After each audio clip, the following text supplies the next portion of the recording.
Legenda Putra Langit, cerita hitam Pelangi Sutera. Perjalanan hidup Raja Wali masih di permukaan selubung kerumitan. Di setiap kesempatan istimewa, malapetaka mengintai. Ucapan Pangkon Bewana mendidihkan kecemburuan Zof. Jangan termakan umpannya tuanku.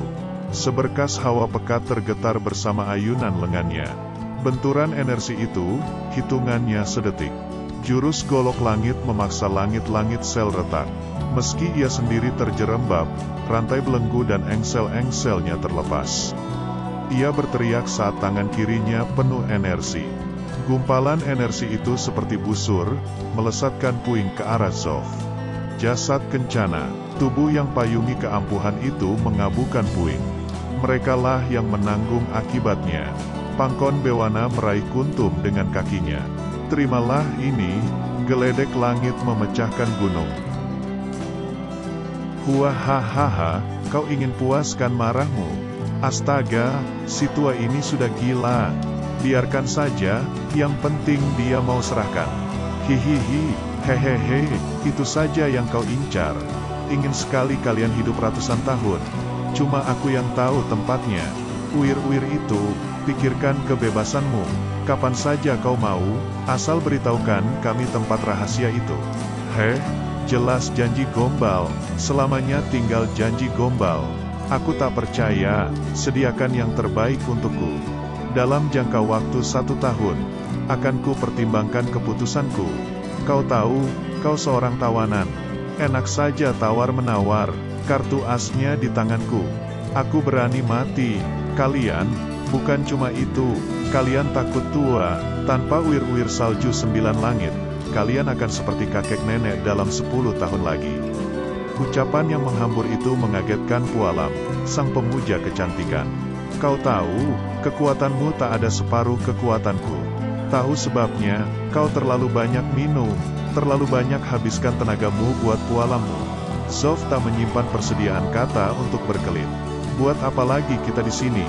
Baginda, tuanku, apa yang akan kita lakukan pada si tua yang makin keras kepala itu? Bingung aku, sebab konon istrinya si Pelangi Sutera sudah melahap uir-uir itu. Usianya 60 tahun, tapi kecantikan remajanya, wow, bisakah kita mengubah pikirannya, kalau dipenuhi rayuan? Tapi, di mana lagi harga diriku?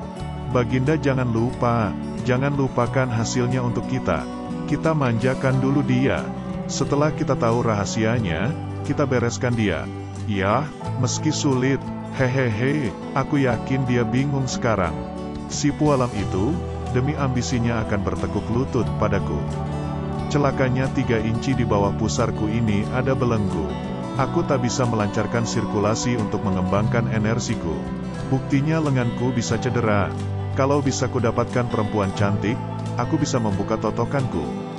Kalau aku bebas nanti, bukan cuma Zof, tapi akan ku selesaikan juga panglima-panglima yang mengkhianati aku. Kuil Lentera Barat, laporan tuanku, keluarga Cahaya Barat mengadakan upacara duka sehubungan dengan kematian Hatimawar, Busur Pagi, dan Lontar Gemunung, Raja Wali. Raja Wali entah kemana menghilang. Ya, Raja Zof tahu Raja Wali masih hidup, cuma di mana? Kalian berempat membuat 2 kelompok, lalu periksa dengan seksama kediaman Cahaya Barat. Tugasku apa? Gajah Amuk, kau tinggal di sini. Melayaniku, tahu. Hihihi, kali ini kau bebas tugas, kok malah bingung sih? Topeng baru sudah selesai, cobalah. Buatannya halus sekali, cocok. Belum pernah aku mengalami kegetiran kekalahan seperti ini. Panglima Sinambar berangkat seiring menyingsingkan fajar. 2 panglima menemaninya, plus 10 andalannya. Ini peluang emasku bila aku bisa memperoleh Raja Wali. Kala jengking malam, mahir ilmu racun, ia adiknya Panglima Sinambar, kejam dan dingin hati. Racana pun jitu meramal ratusan ramuan racun, tindakannya sulit diduga. Sujud Ratu, Panglima Sinambar telah berangkat. Hah, sudah siang rupanya, Panglima Sinengat terjaga dari alam asmara lokanya. Cemas, anak buahmu jauh lebih banyak.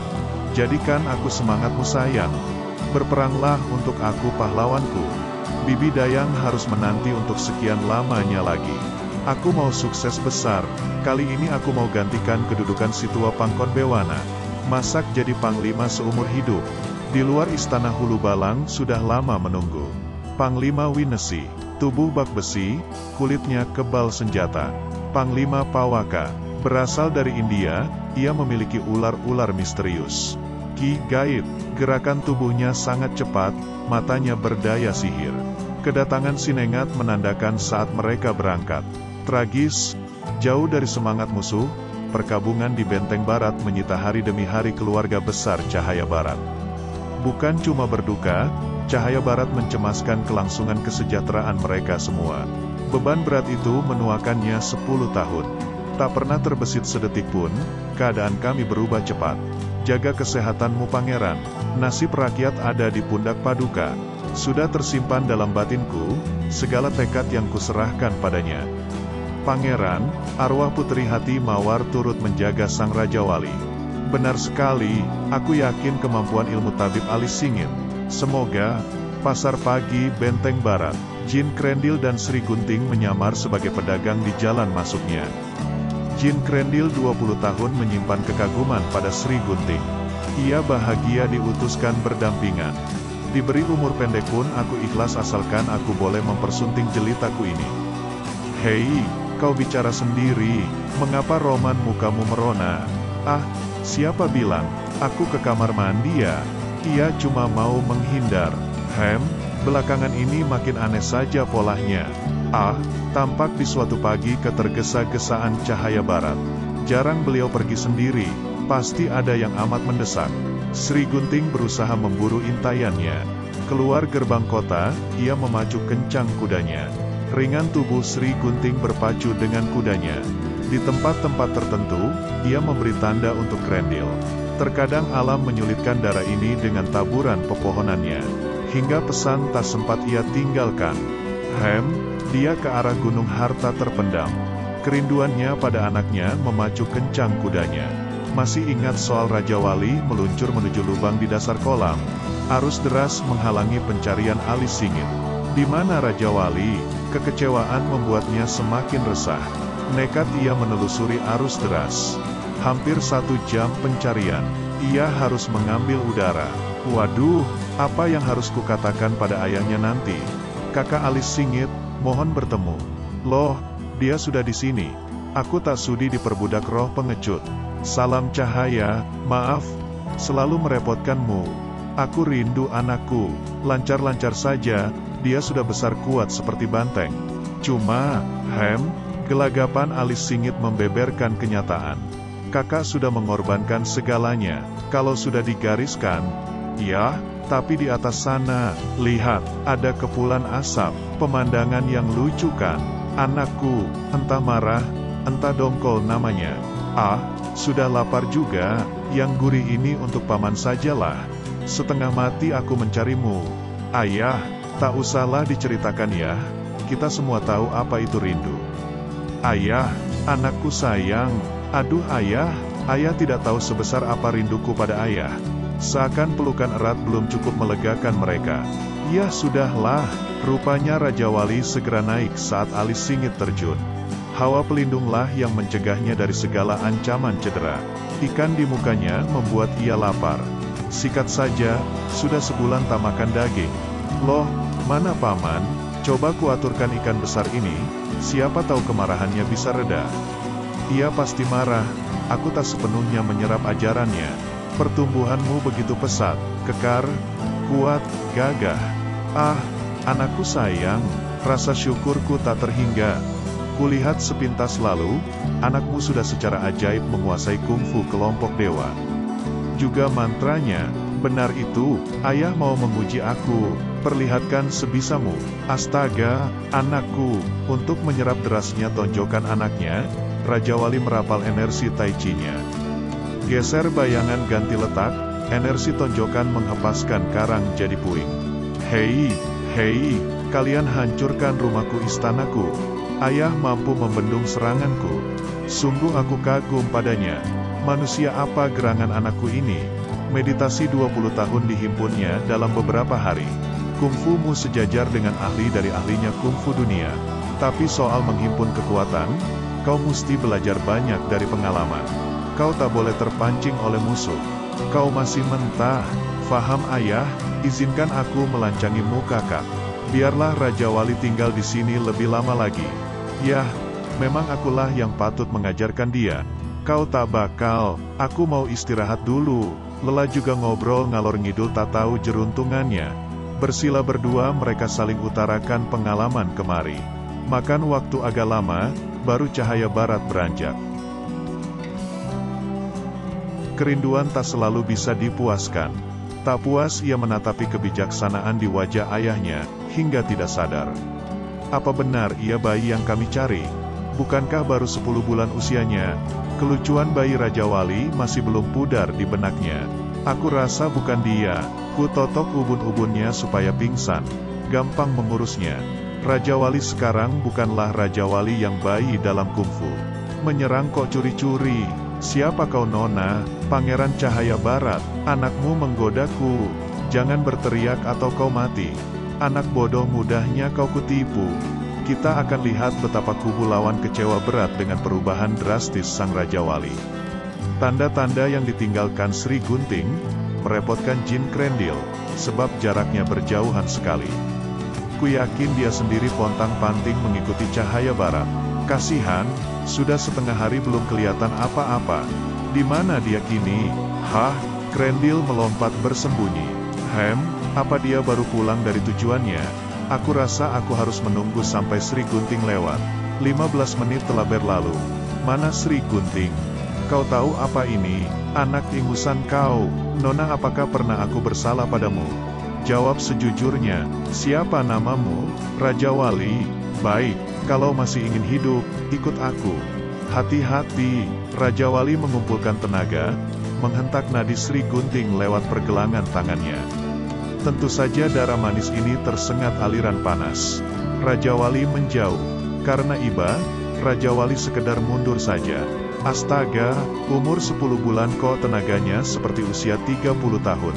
Ah, rasanya, hai, aku tahu kau yang waktu itu tak bisa memberiku minum. Tak bisa kubantah lagi, dialah Raja Wali. Aku harus mencari titik lemah dia. Sri Gunting melayang-layang lagi. Baru pertama kali ini Raja Wali harus berlaga sendiri. Ia gugup. Suatu ketika Raja Wali begitu terperanjatnya. Ia dipaksa bergulingan menghindari kelincahan Sri Gunting. Gerakannya masih amat kaku. Belum bisa membaca, sepertinya menghindar terus bisa kalah. Jurus Bangau Sakti, pedang lawan terus memburu. Namun Raja Wali pun sudah belajar. Pedang kebanggaan Sri Gunting mendadak sudah berpindah tangan. Kau ini wanita, kok ikut-ikutan menarikan pedang? Tengok, dengan dahsyat, Raja Wali membenamkan pedang mungil itu jauh ke dasar tanah. Hahaha, aku tak takut kau lagi tangan kosong. Satu lagi pelajaran buat dia. Kecerobohan, ku totok sarafnya. Raja Wali rupanya merasa santai dengan lenyapnya pedang itu. Tubuhnya lincah sekali, biar ku coba ilmu ringan tubuhnya. Yang diuji Sri Gunting adalah yang sulit dicari tandingannya. Kedahsyatan lawan membuat Sri Gunting amat sebal. Ia yang bangga dengan ringan tubuhnya, jadi kecewa pada diri sendiri. Jangan jadi sombong bocah. Loh. Siapa sih yang sombong? Kau memang belum sepandai aku. Kenapa kau jadi marah sendiri? Tiba-tiba energi Raja Wali menurun. Wow, ia menukik tak terkendalikan. Atau kau yang belum sepandai aku, pengejek. Cepat saja Sri Gunting menotok simpul pelipis Raja Wali. Abis kau bocah ingusan. Tapi dia tak boleh sampai mati. Sri Gunting menjemput kembali Raja Wali. Gadis ini terkejut, rupanya Raja Wali tersadar kembali setelah hawa pelindungnya bekerja lagi. Tercekat sekali perasaannya, Raja Wali yang masih berjiwa anak-anak ini, rupanya cuma mau mengganggu Sri Gunting. Makin gadis itu bingung, makin lucu baginya. Tentu tak menyangka ia berhadapan dengan Raja Wali yang berkembang pesat. Raja Wali mempermainkannya seperti bermain dengan rembulan almarhum. Dia diam saja, apa dia marah? Raja Wali tidak menyadari kebodohannya. Ia ingat masa bayinya dulu. Ia juga ingat wajah gadis itu yang dulu mengasihaninya. Rembulan, bibir rembulan, Lepaskan, Nona. Nona tahu di mana bibi rembulanku. Di mana dia? Aneh memang. Dia seperti anak kecil lagi. Sri Gunting ingin melepaskan diri, tetapi ia tak berani melawan Raja Wali. Sinting, betapa meradangnya jin Krendil yang diam-diam mengintai. Raja Wali sendiri tak tahu harus bagaimana. Ada desir angin di belakangku. Sedikit goresan di kulit kepalanya. Loh, dari mana dia datang? Dan lagi marah-marah padaku. Raja Wali menyambut serangan namun Krendil pindah posisi. Goresan kuku jin Krendil terhenti di lapisan hawa pelindung Raja Wali. Orang ini sadis banget, apa aku lebih baik menghindar saja? Saat Raja Wali bertindak menjauh, gunakan tubuhku sebagai perisai. Dia takkan berani. Sri Gunting membisikkan sesuatu. Mereka seperti berkawan, tapi gadis ini malah berpihak padaku. Ku coba saja Raja Wali terus menyodorkan sandarannya hingga kewalahan. Dasar anak kecil ingusan, beraninya memakai tameng. Baik, ku bungkam kau dengan kungfuku yang sebenarnya. Tolol, kenapa aku dilepaskan? Lagi-lagi Raja Wali melepaskan Sri Gunting. Dilempar begitu saja. Boleh saja dia punya kungfu, tapi Krendil yang punya strategi serang tanpa henti bisa merepotkannya. Loh, kenapa aku jadi membela musuhku sendiri? Jin Krendil yang kaya pengalaman, enak melenggang. Lengannya cedera. Kalau aku bisa menangkapnya, akan diapakan dia oleh raja? Apa sebaiknya ku panggil saja Paman Alis Singit? Orang ini jahat padaku. Akan ku binasakan saja dia. Dia mencumbui gadisku. Kebolehan si bocah makin mengesalkan. Kenapa mukamu jadi kecut begitu? Sini biar ku habisi sekalian. Dia terus saja mengejekku. Mukamu itu yang kecut orang buruk. Biar ku cengkram dia dengan cakarku. Masakan anak sekecil itu bisa membendungku. Tapak Raja Wali menyambutnya, tak pelak lagi Krendil terbanting-banting. Nyaris saja lengannya patah, mengagetkan bocah itu. Di mana titik lemahnya? Titik kuatnya pun aku belum tahu. Sungguh mengagumkan anak sekecil itu. Biarlah ia menang, supaya tak usah diapa-apakan.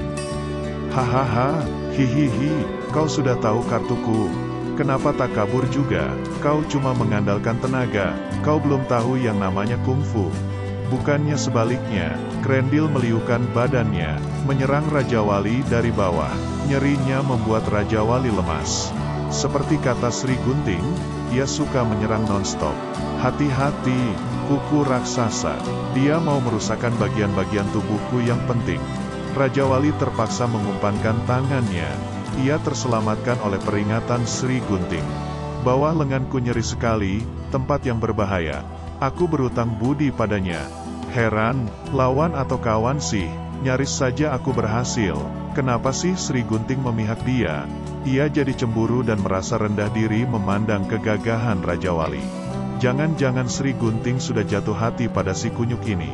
Kenapa? Kenapa? Apa karena sudah dirayu-rayu tadi itu? Iya, apa aku harus menggunakan ajaran kungfu paman? Supaya aku tak disakiti terus kayak tadi. Lonjakan panas. Ketika merapal jurus ini, otot-otot di seluruh tubuhnya muncul sampai ke permukaan. Krendil nekat, kekuatannya memang akan berlipat ganda, tapi begitu selesai ia akan pingsan. Yah, cemburu buta membuatnya gelap mata. Putaran udara poros buana, lonjakan panas. Lagi-lagi Raja Wali menghadang dengan telapaknya, sekaligus menyarangkan pukulannya. Krendil terjengkang, berdarah. Kok mudah sekali dia ku cederai. Tonjokannya ringan, cederaku ringan. Dia kutipu, aku cuma menggigit lidahku supaya berdarah. Benar, Raja Wali terkecoh ketika bernafsu menyerang lagi, punggungnya terpukul. Si tolol ini mudah ditipu. Kali ini cedera Raja Wali cukup dalam. Tentu saja anak selugu itu tak sebanding dengan kelicikan Krendil. Pinggangnya sakit, kepalanya pun serasa berputar-putar. Ternyata Raja Wali tak mau terus dibodohi. Bangau sakti di ambang mega. Gentar halilintar 9 langit. Ia punya payung energi yang dahsyat. Apa boleh buat? Hantaman deras itu seperti curahan hujan yang marah. Jin Krendil bertekad sama-sama mati, lupa pesan Jenggala. Jin Krendil, kau tak boleh membunuh dia. Sri Gunting menjerit, namun Krendil sudah lupa diri. Bahaya mengincar Raja Wali makin besar di legenda Putra Langit 6. Terima kasih telah menonton dan jangan lupa subscribe-nya.